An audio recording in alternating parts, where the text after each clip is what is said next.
Buenas noches. Buenas noches, abogado. Buenas noches, abogado, compañeros. Buenas noches. Ok. Bueno, ahorita vemos todavía pocos. Hay 17, bueno, 16 conectados, 16 compañeros. Y hoy pues vamos a continuar con pues la plenaria, ¿verdad? Vamos a seguir preguntando, vamos a seguir apuntando y participando dentro de lo que es el... Ah, no, con ustedes no empezamos, ¿verdad? Íbamos a empezar ayer, ¿verdad? ¿O empezamos a hacer las preguntas? Habíamos comenzado desde la semana pasada, abogado. Ah, es cierto, sí, es cierto. Habíamos empezado el jueves. Claro, no en la forma que de repente pues queríamos hacerlo, pero lo vamos a implementar a partir de hoy. Bueno, vamos a empezar. Yo voy a estar, la temática como va a ser ahorita, bueno, ahorita vemos poquitos, vamos a ir preguntando, vamos a ir nombrando con sus nombres, ¿verdad?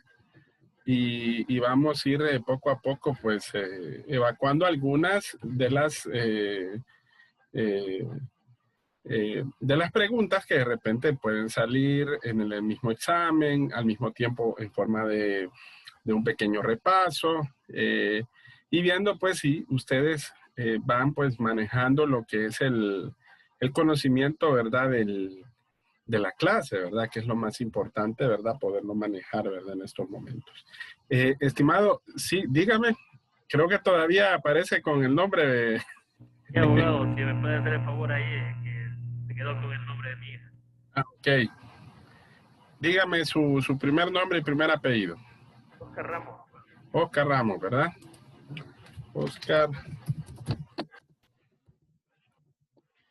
Listo.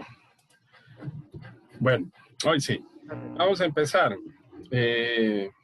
Permítame, solo quiero hacer una cosa. Aquí en el celular. Hoy sí. Listo. Bueno, vamos a continuar. La semana pasada habíamos empezado a ver un poquito de lo que es la parte del contenido, ¿verdad? Del contenido de la lección. Entonces, creo que habíamos empezado así como a hacer un ejercicio mental en relación a lo que era el conocimiento, la ciencia. Hablamos un poquito del origen del conocimiento. Pero ahorita lo vamos a hacer a manera de que ustedes puedan contestarlo con nombre y apellido. Bueno, voy a empezar, como quien dice, desde el primero que está a mi lado izquierdo, ¿verdad? Aunque está Lilian de este lado, ¿verdad? Vamos a empezar con Lilian. ¿Está bien?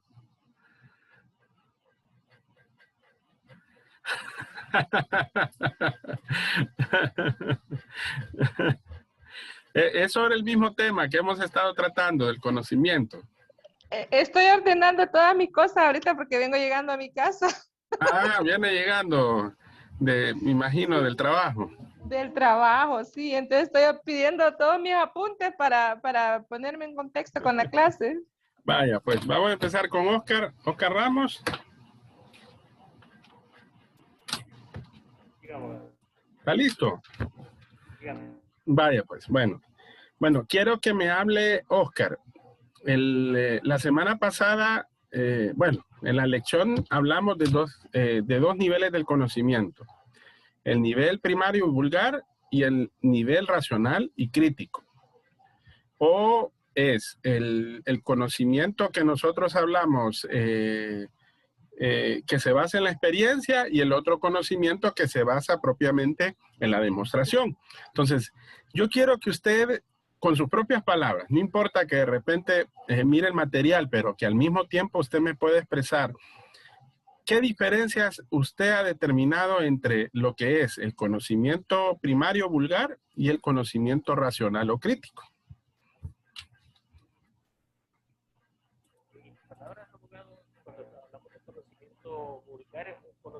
conocimiento vago, por decirlo así.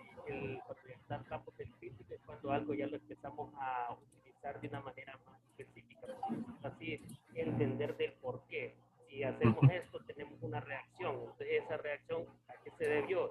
¿Y qué podemos hacer para sacar para dar a conocer esa reacción? A mi punto de vista, basado en palabras más sencillas. Ok. Ahí le entendí más o menos algunas, porque se escucha un poquito largo, estimado. Es que son estos audífonos, bueno, Ah, ok. Ok. A mi punto de vista, yo digo que el crítico, el conocimiento crítico es el que nosotros experimentamos, el que empezamos a hacer y tratar de darle una razón del por qué, por decirlo así, como mencionaba en el video aquel, que tiraban una piedra y una pluma hacia abajo, a ver cuál caía más primero, y la segunda, y se dieron cuenta de que primero caía la piedra. Luego, al ubicar la pluma encima de la piedra, caían al mismo tiempo. Entonces, ya con la práctica se iba dando el conocimiento más crítico para tratar de, no de desmentir al anterior, sino de que tratar de sacar una conclusión más válida. Ok. Bueno, le voy a mencionar dos características para que usted me identifique, porque dentro de lo que usted me mencionó, pues están varias de esas características. Vaya, por ejemplo, ¿qué conocimiento no tiene un método prefijado?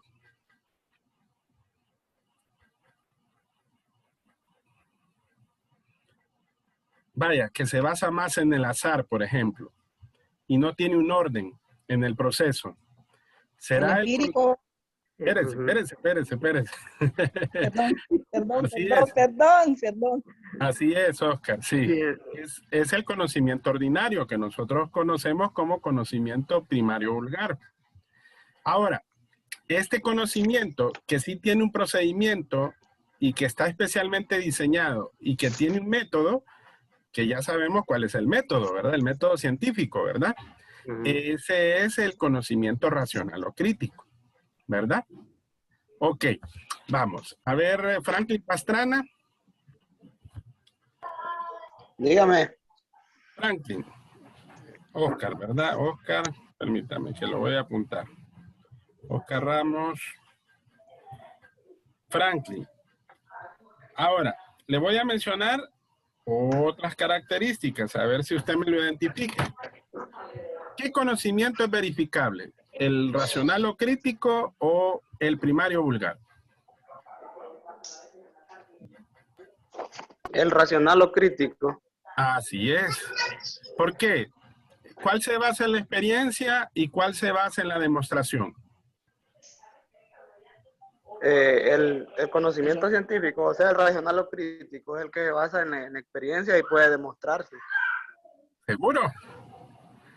Es que el que se basa en la experiencia es el conocimiento racional. Y el que no, se basa... pero puede estar basado en la experiencia también. Exacto, solo que esta experiencia se llama la demostración. Ajá, sí. Ok, ve el juego de palabras, ¿verdad? Sí. Exacto, sí, no, y está bien, pero en este caso así es, como usted lo dice, es verificable y el otro no lo es. Entonces, ¿en cuál hay precisión y en cuál no hay una precisión? El conocimiento científico, porque tiene que estar, es verdadero, pues, y tiene que probarse, entonces tiene que ser preciso. Exacto.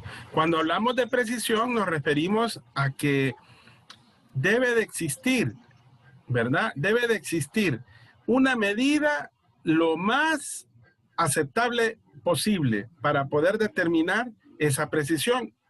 Esa medida nos permite precisamente obtener un resultado, que en este sentido, pues, es el mismo conocimiento. Así es. Bueno, vamos a ver. Lizzy Durón. Sí, licenciado, solo quería aportar algo a lo que dijo el compañero. Bueno, sí, de que el conocimiento racional casi se adquiere como del uso de la razón humana, mediante como la comprensión mental, y que nuestros sentidos captan y analizan de acuerdo a cada método. Así es, sí. Ahora, ¿qué medios utiliza el conocimiento racional o crítico? Usted mencionó ahí uno. ¿Qué medios? Solo lo escuché, ¿cómo? No lo escuché muy bien, disculpa. Ok, ¿qué medios utiliza, qué medios especiales utiliza del conocimiento racional o crítico?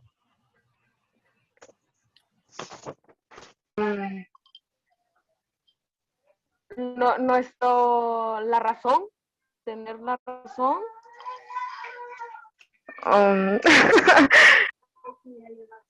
Lo que captamos, no sé, creo que sí. Ok, un medio es como un instrumento. Por ejemplo, ¿qué utilizamos, por decir así, para medir la temperatura? Un termómetro.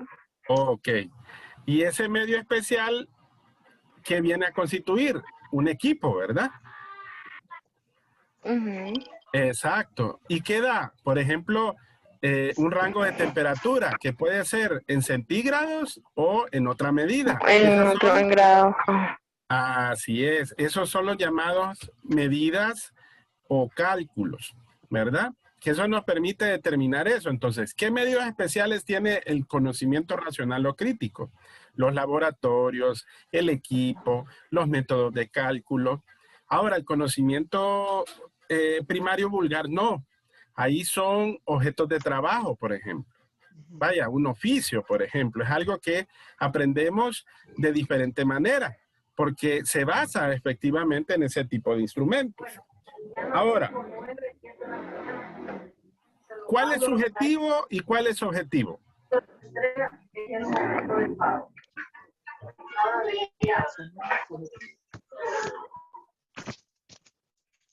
¿Dice? ¿Me escucha? ¿Cuál es subjetivo? ¿Y cuál es subjetivo?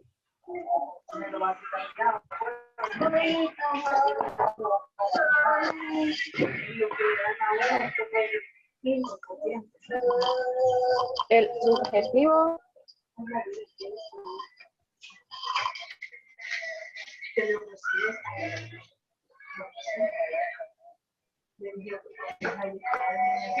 ¿Cuál se basa? Ajá.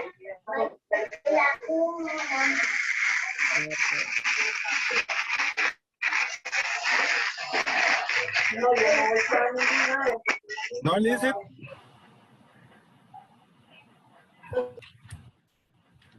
Ovidio, ayúdele. Buenas noches, abogado. Buenas noches. El subjetivo es el primario vulgar y el objetivo es el racional y crítico. Así es, así es, Así así es, como ¿verdad? lo dijo. Okay. Exactamente, está muy bien. Okay. Bueno, ok. Veamos. Acuérdese de Ovidio, ¿va? Sí, sí, ahorita aquí lo estoy apuntando. Veamos, Bessie. Bessie Hernández. ¿Me escucha?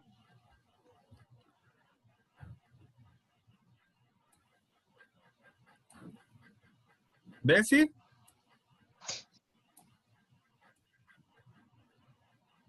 No. A ver, Marcela Urquía. Sí, abogado. Ok, Si no, me lo Marcela. deja para la siguiente clase. Ah, vaya, dígame. Miren, hay 3 características de lo que nosotros llamamos son las características del conocimiento. No se las voy a pedir literal, puede ser una pregunta de examen. Las 3 características son 3. La objetividad, la racionalidad y la sistematicidad. Ahora, yo quiero que me explique cuál es la objetividad, cómo trabaja la objetividad en el conocimiento.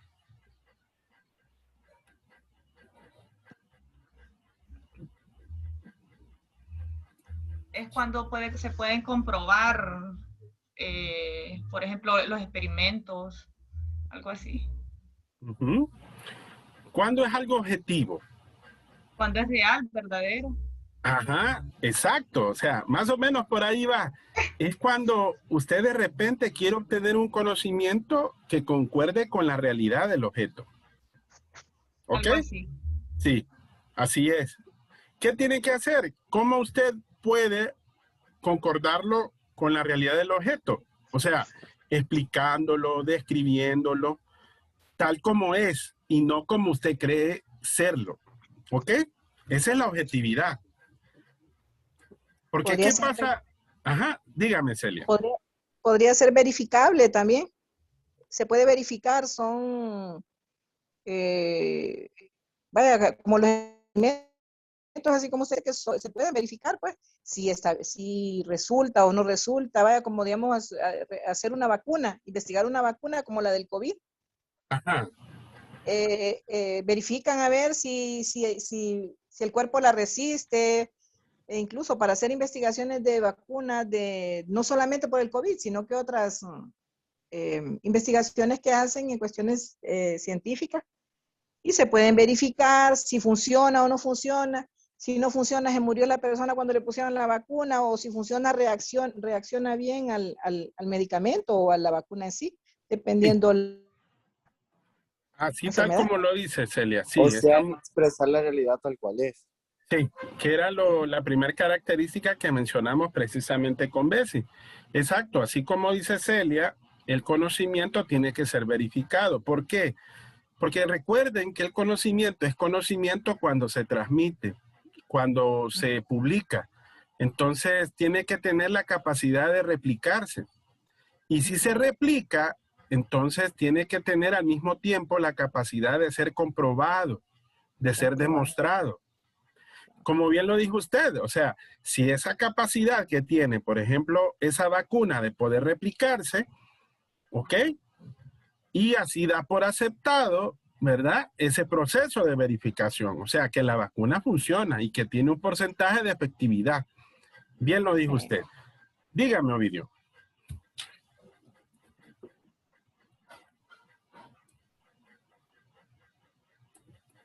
Sí, abogado, objetividad es decir las cosas de acuerdo como son, con la realidad. Para el caso yo lo voy a describir a usted, voy a decir, o sea, algo que me consta, el abogado mide tanto, pesa tanto, es así, sus características tal y como son, porque yo las he comprobado, ¿me entiende? Así es, así es. Está muy bien. Eso es lo que nosotros hablamos como objetividad. Vaya, okay. Exacto, está muy bien. Ahora hablemos de la racionalidad. Si ustedes ven el material, la racionalidad habla un poquito como que el material no es que habla chino, sino que más que todo poderle entender y comprender y profundizar un poquito. ¿Qué es algo racional? Cuando hablamos del conocimiento.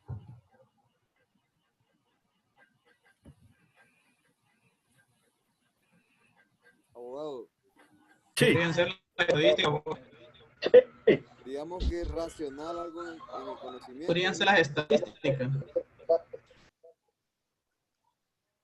Eric.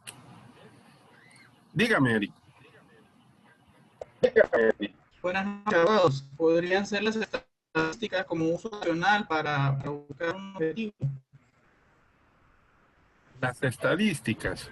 Las estadísticas.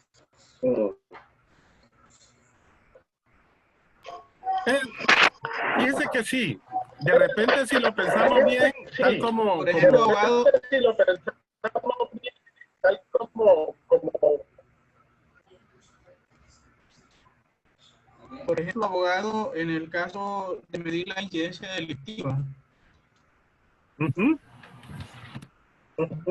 Entonces utilizaría como medio racional el estadístico y comprobaría, por ejemplo, que un objetivo que en mi campo de estudio podría ser una determinada zona, sería en la racionalidad de los hechos criminosos de esa zona, de ese sector. Sí, fíjense que sí, hablándolo y planteándolo de esa manera, sí veo de que podríamos aplicarlo a la racionalidad. ¿Por qué? Porque recuerde que cuando algo es razonable, porque eso es la racionalidad, es cuando los enunciados que nosotros planteamos al momento de comprobar, por ejemplo, esa hipótesis, lo que hace es ser coherente, ¿verdad? Que no tenga contradicciones, que no tenga ambigüedades, ¿verdad? Y que ese mismo nos permita, ¿verdad? Sistematizar coherentemente esos enunciados que al final nosotros vamos a comprobar, ¿verdad? O que están comprobados, ¿verdad? Porque ordena precisamente la realidad de esas ideas que nosotros estamos planteando. Si se fija, la racionalidad tiene relación con la objetividad también, ¿verdad? ¿Por qué? Porque dentro de la razón tiene que ser verdadero. Y la razonabilidad es el arma esencial de la ciencia. Porque mediante eso es que creamos eso que nosotros llamamos conceptos, llamamos juicios y raciocinios, ¿verdad? Porque nos permite formar esos enunciados. Por ejemplo, eso que usted planteó en un momento dado fue una hipótesis.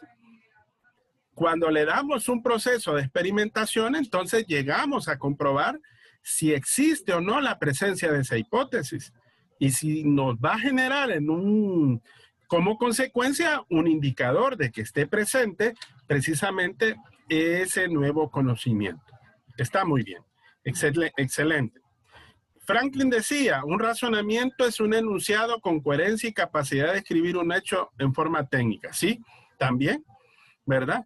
Está muy bien, ¿verdad? Porque si lo vemos de esa manera, también vemos qué es lo que puede ser razonable. Vaya, le voy a comentar algo. En derecho, por ejemplo, imagínense de que viene alguien que le hereda a sus hijos. En cuestiones de testamentos, a esta persona se le llama causante. Imagínense que viene él y pone una condición y dice, yo le voy a heredar toda mi fortuna a mi hijo mayor si cumple dos condiciones. La primera condición es que se gradúe de una carrera universitaria. ¿Ok? Y la segunda condición es que viaje a la luna y regrese bien a la Tierra. Ahora, este señor lo que no quiere es heredarle a su hijo. La primera condición sí se puede llevar a cabo. Ahora, ojo, ¿es razonable que un hombre pueda viajar a la luna? Sí, porque sí lo ha hecho. ¿Ok? Pero en este momento no hay razonabilidad de que se lleven a cabo esos viajes. No se están llevando a cabo. No existe esa posibilidad todavía dentro de este momento. Entonces, imagínense cómo trabaja dentro del derecho. La razonabilidad participa dentro de lo que nosotros llamamos también la lógica, las reglas de la lógica. ¿Qué es lo que lógicamente podemos identificar, por ejemplo, dentro de un conflicto X? Vaya, por ejemplo, la mayor parte de los conflictos jurídicos, para solventarlos, generalmente solo es de aplicar la lógica jurídica. ¿Ok? Porque muchas veces, cierto, ocupamos el derecho para solventar ese problema, pero para poderle dar una explicación, para poder fundamentar ese fundamento jurídico, necesitamos también de la función de la lógica, que a la vez se hace mediante un razonamiento. Ok, veamos. Josué Cruz. Veamos, Josué. Eric. Dígame. Eric Valladares. Ok. Y Ovidio aquí me participo. Ok. Bueno, Josué, una pregunta. ¿Qué es la sistematicidad como una característica del conocimiento en general? Bueno, yo creo que en eso me desarrollo muy bien.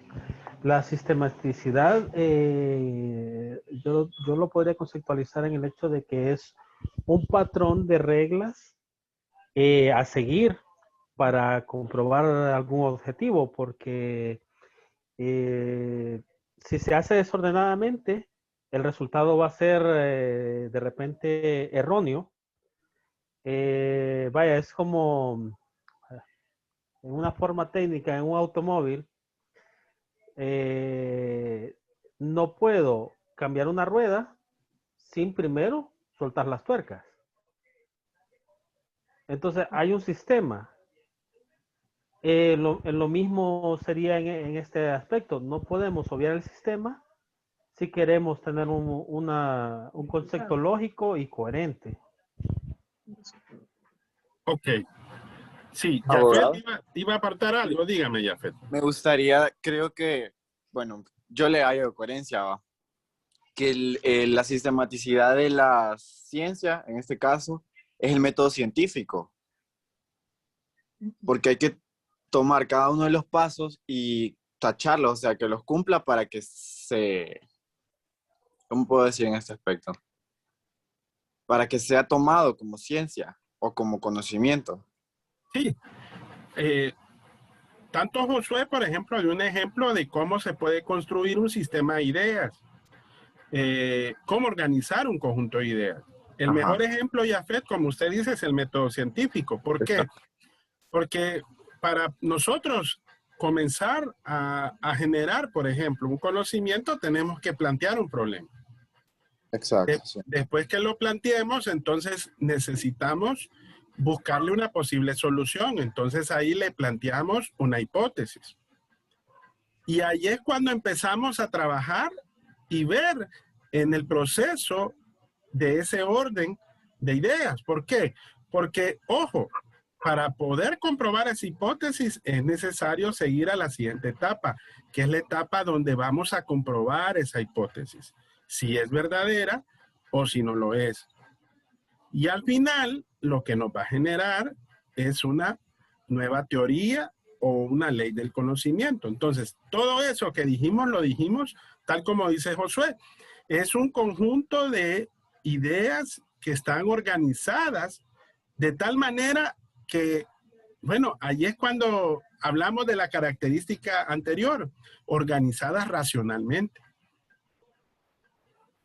Porque al final lo que tratamos de hacer es que todo en su conjunto funcione como un sistema. Vaya, por ejemplo, el sistema jurídico, por ejemplo. ¿Qué pasa si hay una parte que no funciona más, que no funcione bien, perdón? El sistema va a fallar, ¿sí o no?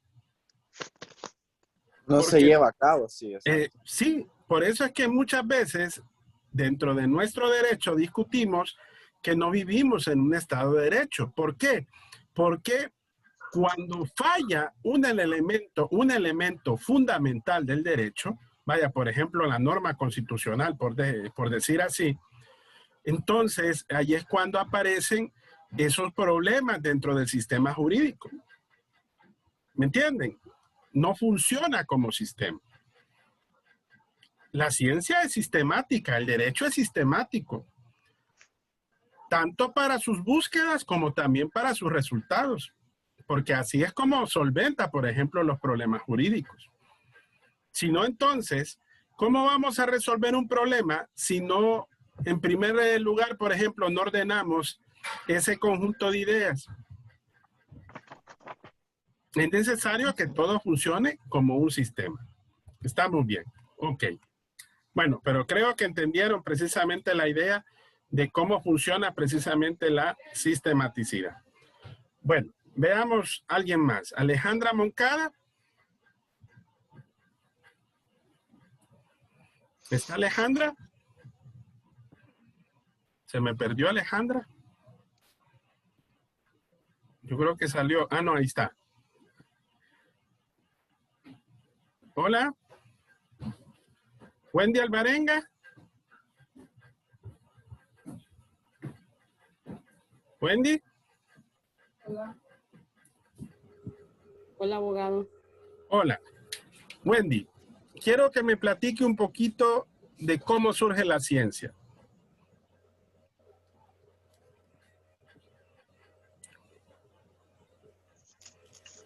Con sus propias palabras.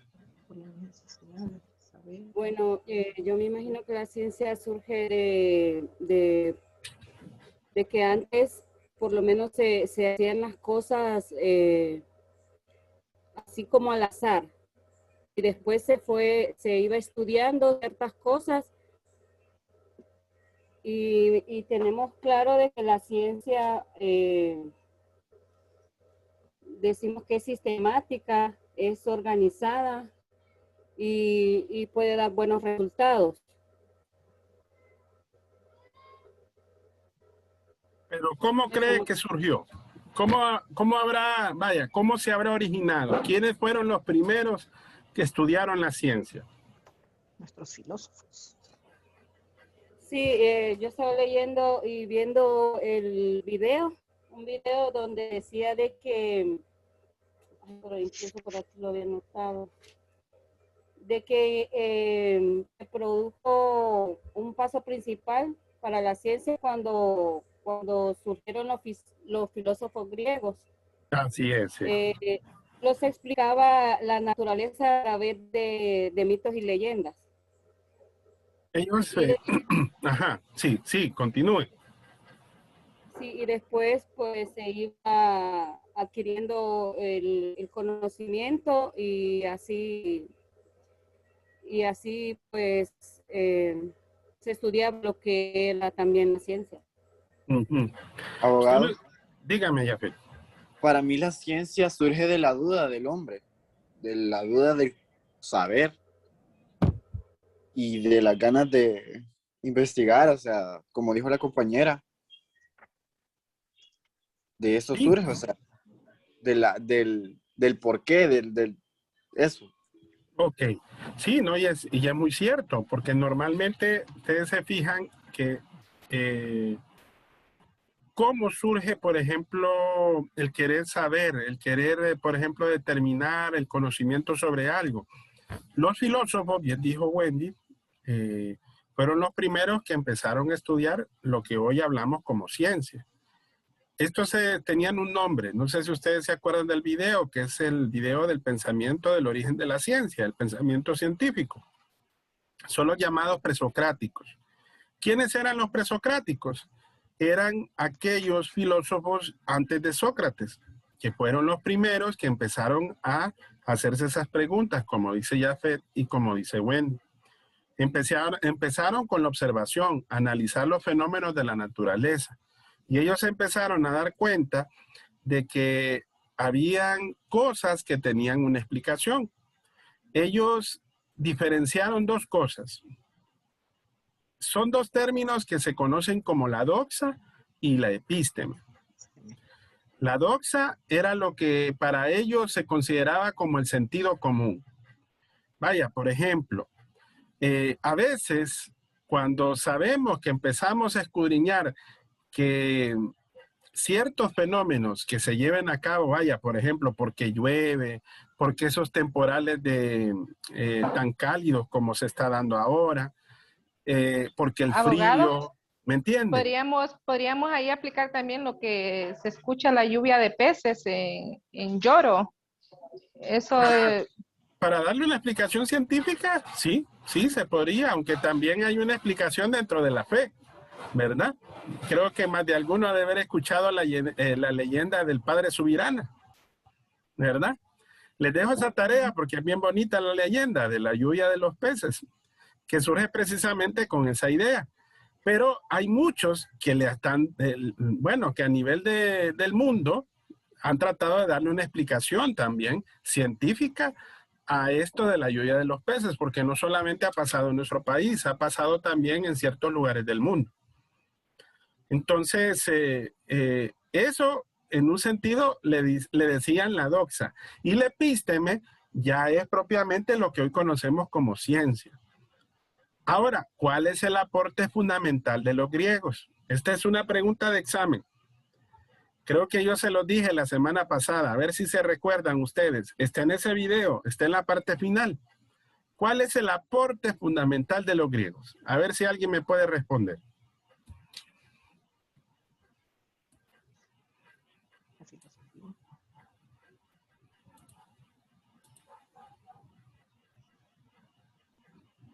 ¿Cómo es la pregunta, abogado? ¿Cuál es el aporte fundamental de los griegos?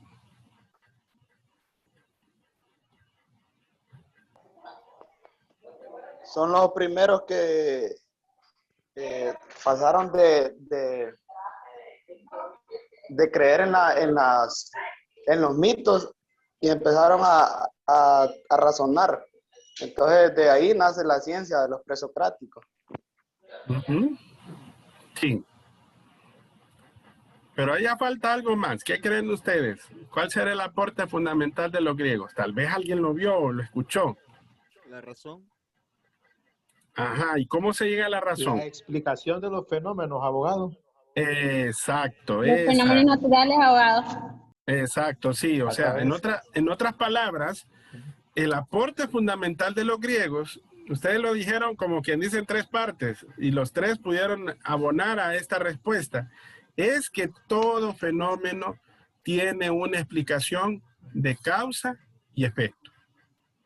Esa es la respuesta. Ese es el principal aporte de los griegos, de que todo fenómeno en la naturaleza tiene una explicación que tiene una causa y que tiene un efecto, ¿verdad?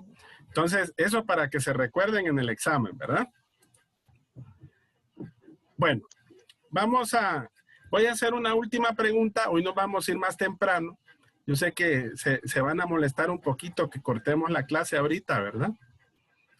Ayer lastimosamente no nos pudimos conectar a esta hora. Sí tuvimos un problema de energía eléctrica y al final pues no pudimos hacer la conexión. Pero hoy sí les voy a tener ¿No vio el partido? Hoy hay partido, de verdad. Ayer hubo partido. ¿No vio el partido ayer? Sí. ¿Quiénes jugaron? ¿El España-Olimpia? ¿Y usted qué es? ¿El España-Olimpia? ¿Usted qué es? ¿Es Olimpia o es España? Ah, Sí. bueno, está bien. Entonces va a pasar con 100%, no se preocupe.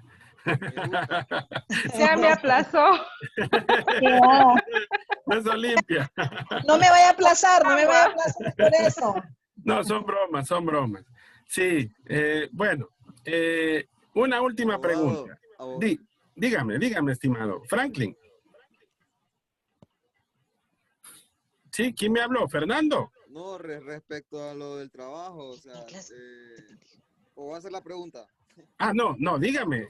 Podemos aprovechar ahorita con estas dudas, porque me interesan las dudas que ustedes tengan también. No, la última hora para enviarlo al trabajo mañana. ¿La última? O sea, la hora, no hay hora específica, o solo hay que enviarlo mañana. Ah, no se preocupen. Miren, les voy a... he estado viendo de que todavía algunos me hace falta que me envíen esa parte del trabajo. Entonces, no se preocupen. La fecha tope es hasta el día del examen, ¿ok? El trabajo. Sí, del trabajo. Es que yo sé que les puse ahí el 19 de febrero, ¿verdad? Sí, abogado. Sale en el calendario. Sí, pero no se preocupen. Yo lo voy a cambiar el día de mañana y la fecha tope para entregar todos los trabajos es hasta el día del examen. Todos los que vamos a tener en este... En este primer parcial. Correcto. ¿Verdad? Les estoy dando un poquito más de tiempo, ¿verdad? Para que así me puedan terminar todas las actividades. Pero lo podemos pasar si ya está listo, ¿verdad, abogado? Sí, lo pueden hacer. Está muy bien porque así lo voy revisando y así después lo voy calificando la próxima semana. Así más rápido van sabiendo cuál es su porcentaje de acumulativo. ¿Verdad? Muy bien. Excelente. Entonces, no se preocupen. Yo voy a hacer el cambio mañana en el transcurso del día, ¿verdad? Todas las tareas, todos los foros es hasta el día del examen, hasta las 11:59 de ese día. Es que se cierran todos los términos para todas las actividades y trabajos, ¿ok? Abogado, ¿y revisó el foro, las participaciones? ¿Hay más ahorita? Sí. Entonces, pueden ir participando dentro del mismo, no hay problema. Ok. Pregunta aquí Franklin, dice, con la característica de objetividad en el conocimiento matemático. Ok. Es algo interesante, Franklin, porque cuando hablamos del conocimiento matemático, recuerde que es una ciencia que nosotros llamamos formal. Y la ciencia formal necesariamente tiene que ser demostrativa. Y es ideal porque utiliza símbolos precisamente para poderse aplicar. Y de cierta forma también recuerden que la matemática en todo instante, al momento de sus resultados, tiene que ser lo más preciso posible en la medida de lo posible. Bueno, ustedes pueden ver, vaya, por ejemplo, no le puede faltar algún número, tiene que, dicha fórmula, tiene que dar un resultado que sea, como bien lo dice la característica, que sea precisa y por consecuencia sea objetiva y exacta. En ese orden de ideas, ¿verdad? Entonces sí, la objetividad en ese sentido así se aplica. A ver, Jafet dice el foro de la clase 1, ¿hasta cuándo? Igual Jafet, hasta el día del examen. Así que tienen todavía más tiempo, no se preocupen. ¿Verdad? Pero participen, porque estoy viendo que todavía no me participan. Algunos tienen 2, una participación, y hay algunos que todavía no me han participado. Entonces, por eso les estoy dando más tiempo, para que así puedan terminar todas las actividades. Abogado, pero es una participación por alumno, ¿verdad? No, son 3, Jafet. Ah, bueno. Son 3 como mínimo, no se les vaya a olvidar. Y recuerden de que... 3 como mínimo en cada foro. En el primer foro sí, en el segundo son 2. En el primero era solo 1, ¿verdad? Son 3, Jafet. Fernando, perdón. Mínimo. Como mínimo. Ahí está todavía ese foro. Sí, ahí está. Como les dije, los foros los cierro hasta el día del examen. Y las actividades también. Pensé que solo eran 2. Sí, es que son 2 foros y 3 trabajos en grupo, ¿se acuerdan, verdad? Sí, sí. Y la tarea 1, la actividad 1 y el foro 1 o actividad 2, tal como está ahí en el campus, eran para mañana. Entonces, todos esos trabajos van a pasar para el día del examen. Por eso les estoy dando un poquito más de tiempo para los que no me han participado. Ok. Bueno, nos quedamos hasta aquí, jóvenes, porque sí me tengo que retirar hoy un poquito más tempranito. Vamos a continuar con la plenaria la próxima semana. Traten de leer un poquito más, porque todavía hay algunos que me parece que no han leído, ¿verdad? Entonces, denle una relectura al material principal, recuerden, de la unidad 1. Den una lectura a cada una de las lecciones y a los videos. Den una lectura al material de la actividad 1, que recuerden que es el material de Ángel Giraldo, ese viene en el examen también. Y denle una lectura a las otras 2 lecciones de la clase 2 y de la clase número 3, porque recuerden que en el 2 hablamos de los métodos y en el 3 hablamos de la investigación y de los tipos de investigación. Entonces, hasta ahorita, en esta semana y la semana anterior, y desde que comenzamos clase, más que todo hemos visto la clase número 1. Pero ya la próxima semana nos vamos a meter un poquito más en la clase 2 y antes del examen vamos a evacuar lo que es la clase número 3, ¿verdad? Entonces, hay que darle una lectura y a terminar las actividades, ¿verdad? Ok. Bueno, pues... Cuídense mucho y feliz noche, ¿verdad? Y feliz fin de semana. Igual. Nos vemos la próxima semana. Feliz noche, saludos. Bye, hasta luego. Igual.